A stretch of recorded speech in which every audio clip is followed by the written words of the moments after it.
Okay, so just a couple more things about ground-to-ground projectiles before we go to the non-ground-to-ground. And one is, what angle do you think you should launch this projectile at if you want to get the maximum range?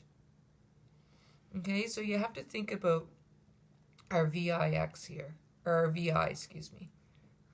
It has a VIX, which is going to give us a, you might think the bigger the VIX, the bigger the range.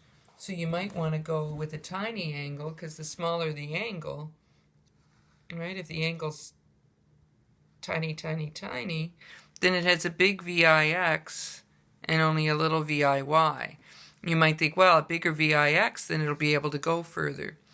But there's a delicate balance between the VIX and the VIY. It's true the VIX is what takes it in the X direction, but the VIY is what gives it the length of time in the air. So the VIY is tiny, it's not going to stay in the air very long. So even though the VIX might be big, it's not going to make it very far, right? So if I launch something with a really large VIY, like here, then it's going to go up really high. Oops, supposed to be symmetrical, that wasn't really. But then it's not going to have a very big VIX, so it's not going to get very far. If I launch with a big VIX and a small VIY, it doesn't stay in the air very long. So therefore it doesn't get very far. And so I would think that maybe by now you probably have figured out the angle that'll give you the maximum range is 45 degrees. But the other cool thing that's true is that complementary angles will give you the same range. So let's say this one was maybe 70 degrees and this one would be 20 degrees, and you get the same range. If we did a 30 degree, which might be in here, right? It has a bigger VIY than the 20, so it's going to stay in the air longer, which will allow it to go further, but it doesn't have as big as the 45, so not as long as that. So if this was 30, then 60, and do this. Okay, so complementary angles give you the same range. That's going to become important when we're asked to find an angle in a question. If it's a ground-to-ground, then there's going to be two answers. And that's actually what we're going to do right now. If we were in school, I would give you a sheet that would look like this. It'd be blank. And the question is, what do you do if you don't have the angle? And we're just going to do part A and part B here. But it says a football is kicked at an angle with an initial velocity of 20 meters per second, and it lands back on the ground 40 meters away. At what angle was it kicked? And it's going to have to be, in the end, there'll be two answers. And how long was it in the air? Okay, so whoops. Maybe if I use the other end of the pen. So example. So when you do the math, the answer that you get for the angle will always be the smaller of the two, and then you'll take it away from 90 to get the other one. Okay, so we know it says it was 40 meters that it landed, and we know the VI is 20 meters per second, and that's it. But we're going to start exactly the same way we always start. We're going to divide our givens into x and y. So VIX is VI cos theta, but we can't get a value for it because we don't know the theta. And VIY is VI sine theta, and again, can't get a value, don't know the theta.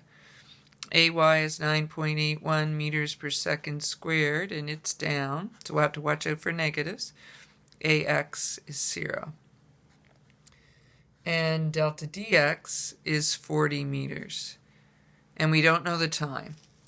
Okay, so really we have two unknowns. We don't know theta, and we don't know time.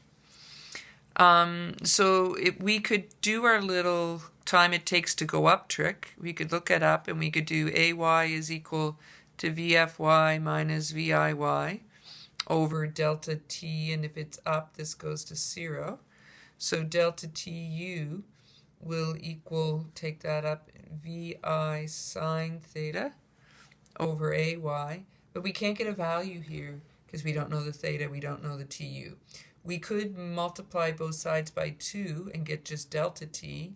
It'll be minus VI, whoops, lost the 2.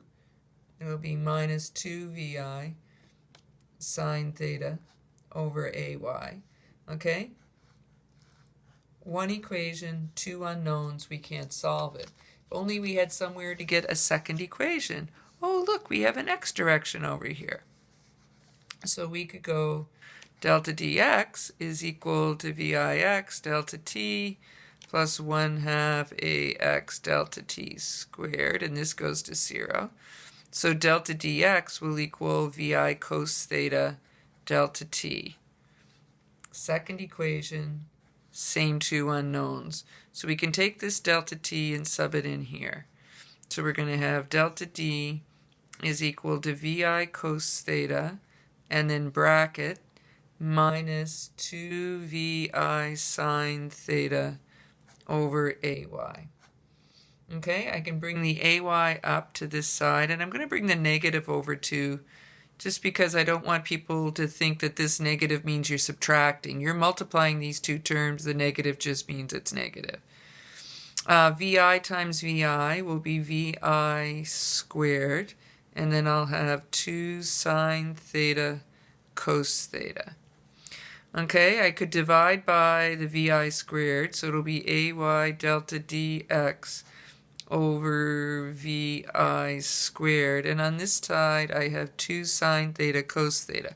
Remember, I'm trying to solve for theta. That's why I kept the thetas over here. And I kept the 2 over here for a reason, because I was hoping that maybe you would recognize 2 sine theta cos theta from first semester grade 12 math. It's called the double angle identity. Sine of A plus B is equal to sine A cos B plus sine B cos A. Remember that? And so then if we let theta equal A equal B, then it becomes sine of theta plus theta is equal to sine theta cos theta plus sine theta cos theta. Theta plus theta is sine 2 theta, and this becomes 2 sine theta cos theta, which is what we have down below there. Okay, now why? Who cares? Why couldn't we just solve it? Well, take a look. How are you going to punch in inverse sine, inverse cos in your calculator? You can't. You can't solve this unless you use the identity. And so we switch this for sine 2 theta, and it's equal to negative AY delta dx over VI squared. And now we can fill numbers in. Okay, I'm just going to split the page. So sine 2 theta was equal to negative, AY was negative 9.81 meters per second squared, dx was 40 meters, and VI squared was 20 meters per second squared. And so when you do the math, you get sine 2 theta is equal to 0.981. Now the next question is, do you divide by 2 first or do inverse sine? Well, the 2 theta's inside, so you do inverse sine. And when you do inverse sine, you get 78.81 or something thereabouts. Now divide by 2. And you get 39.4066, I think it works out to be. That's the first theta. The second one is going to be 90 degrees minus that. And so theta 2 will be, what's that, 50.48, maybe 4934 degrees, okay? Now once you have that, you can easily get your time. You just go back to this equation and fill it in. Okay, and we're going to run out of time, but that's what you would do. So negative 2vi